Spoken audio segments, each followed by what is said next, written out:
Field marshal KM Cariappa college English ವಿಭಾಗ ಹಾಗೂ ಹಳೆ ವಿದ್ಯಾರ್ಥಿಗಳ ಸಂಘದ ಸಹಯೋಗದೊಂದಿಗೆ ವಿದ್ಯಾರ್ಥಿಗಳಿಗೆ 2 ದಿನಗಳ ಕೌಶಲ್ಯ ತರಬೇತಿ ಕಾರ್ಯಾಗಾರ ಹಮ್ಮಿಕೊಂಡಿದ್ದು, ಕಾರ್ಯಕ್ರಮಕ್ಕೆ ಶುಕ್ರವಾರ ಕಾಲೇಜಿನ ಸೆಮಿನಾರ್ ಹಾಲ್ನಲ್ಲಿ ಚಾಲನೆ ನೀಡಲಾಯಿತು. ಸಂಪನ್ಮೂಲ ವ್ಯಕ್ತಿ, ನಿವೃತ್ತ ಡೀನ್ ಪ್ರೊಫೆಸರ್ ಜೋಸ್ಲಿ ಟಿ ಲೋಬಾ ಅವರು ವಿದ್ಯಾರ್ಥಿಗಳಿಗೆ beyond books, skill for the real world ವಿಷಯದ ಕುರಿತು ಕಾರ್ಯಾಗಾರವನ್ನು ನಡೆಸಿಕೊಟ್ಟರು. ವಿದ್ಯಾರ್ಥಿಗಳ ಕೌಶಲ್ಯ ಹೆಚ್ಚಿಸಲು ಸಹಕಾರಿಯಾಗುವ ನಿಟ್ಟಿನಲ್ಲಿ ಆಯೋಜನೆ ಮಾಡಲಾಗಿದ್ದು, ವಿದ್ಯಾರ್ಥಿಗಳು ಹೆಚ್ಚಿನ ಸಂಖ್ಯೆಯಲ್ಲಿ ಭಾಗವಹಿಸಿ ಸದುಪಯೋಗ ಪಡಿಸಿಕೊಂಡರು.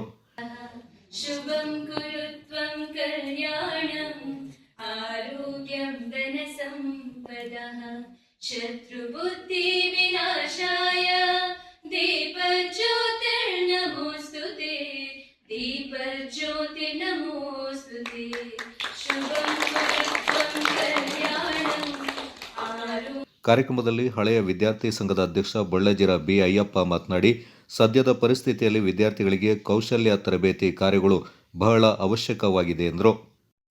ರಾಘವೇಶ್ವರ ಕೇಳ್ಕೊಂಡ್ರು ಒಂದು ಕಮ್ಯುನಿಕೇಶನ್ ಸ್ಕಿಲ್ ಮತ್ತು ಎಲ್ಲದರ ಬಗ್ಗೆ ಪ್ರಾಕ್ಟಿಕಲ್ ಆಗಿ ಒಂದು ಕಾರ್ಯಕ್ರಮವನ್ನು ಮಾಡಬೇಕು, ವರ್ಕ್ಶಾಪ್ ಅನ್ನು ಮಾಡಬೇಕು 2 ಡೇಸ್ಗೆ ಅಂತೇಳಿ ನಾವು ಅದಕ್ಕೆ ಒಪ್ಕೊಂಡಿದ್ವಿ. ಪ್ರಾಬ್ಲಮ್ ಏನಿಲ್ಲ ಅಂತೇಳಿ ನನ್ನ ಕ್ಲಾಸ್ ಫ್ರೆಂಡ್ ಸಚಿನ್ ಕೋಯ ಅವನು ನಂದು ಸಹ ಒಂದು ಕಾಂಟ್ರಿಬ್ಯೂಷನ್ ಇರಲಿ ಅಂತೇಳಿ ಹಣವನ್ನು ಸಹ ಕೊಟ್ಟಿದ್ದಾರೆ. ಯಾಕಂತಂದರೆ ನಾವು ವಿದ್ಯಾರ್ಥಿಗಳಿಗೆ ಒಂದು ಪ್ರಯೋಜನ ಆಗಬೇಕು ಅಂತ ಈ ಥರ ಕಾರ್ಯಕ್ರಮಗಳನ್ನು ಮಾಡ್ತಾ ಇದ್ದೀವಿ. ಇದನ್ನು ನೀವು ಬೆಸ್ಟ್ ಯೂಸ್ ಮಾಡ್ಕೋಬೇಕು. ಯಾಕಂತಂದರೆ ಬುಕ್ಸ್ ಸಹ ಬೇಕು. ಬುಕ್ಸಲ್ಲಿ ಸಹ ನೀವೇನು ಕಲ್ತಿರ್ತೀರಾ ಅಂತ ಪ್ರಾಕ್ಟಿಕಲ್ ಆಗಿ ಕಲಿಸ್ಲಿಕ್ಕೆ ಲೋಬಾ ಸರ್ ಅವರು ದೂರದಿಂದ ಮಂಗಳೂರಿಂದ ನಿಮಗೆಲ್ಲ ಕಲಿಸ್ಬೇಕು ಅಂತೇಳಿ ಒಂದು ಎಲ್ಲ ಕಿಟ್ಟನ್ನು ಸಹ ತಂದು ಪ್ರಿಪೇರ್ ಆಗಿ 2 ಡೇಸ್ಗೆ ಇರೋದನ್ನ ಎಲ್ಲಾನು ರೆಡಿ ಮಾಡಿ ಅವರ ಸ್ಟೂಡೆಂಟ್ನು ಸಹ ಕರ್ಕೊಂಡು ಬಂದಿದ್ದಾರೆ ಹೆಲ್ಪ್ಗಾಗಿ. ಅದನ್ನ ನೀವು ಬೆಸ್ಟ್ ಯೂಸ್ ಮಾಡ್ಕೋಬೇಕು. ಯಾಕಂತಂದ್ರೆ ನಿಮ್ಮದು ಫೋಕಸ್ ಇರಬೇಕು, ಡೆಡಿಕೇಶನ್ ಇರಬೇಕು. ಎಲ್ಲದರಲ್ಲಿಯೂ ಸಹ ಒಂದು ಕಾರ್ಯಕ್ರಮ ಆಗ್ತಾ ಇದೆ ಅಂತ ಹೇಳಿದಾಗ ಒಂದು ನಯನಾ ಮೇಡಮ್ ಅವ್ರದ್ದೊಂದು ಡ್ರೀಮ್ ಇರುತ್ತೆ, ಹೀಗೆ ಆಗಬೇಕು ಕಾರ್ಯಕ್ರಮ, ವಿದ್ಯಾರ್ಥಿಗಳಿಗೆ ಬೆಸ್ಟ್ ಯೂಸ್ ಆಗಬೇಕು ಅಂತೇಳಿ. ಫಸ್ಟ್ ಇಯರ್ಸ್ ಅವ್ರಿಗೂ ಸಹ ಒಂದು ಒಳ್ಳೆ ಕಾರ್ಯಕ್ರಮ ಸಿಗ್ತಾ ಇದೆ.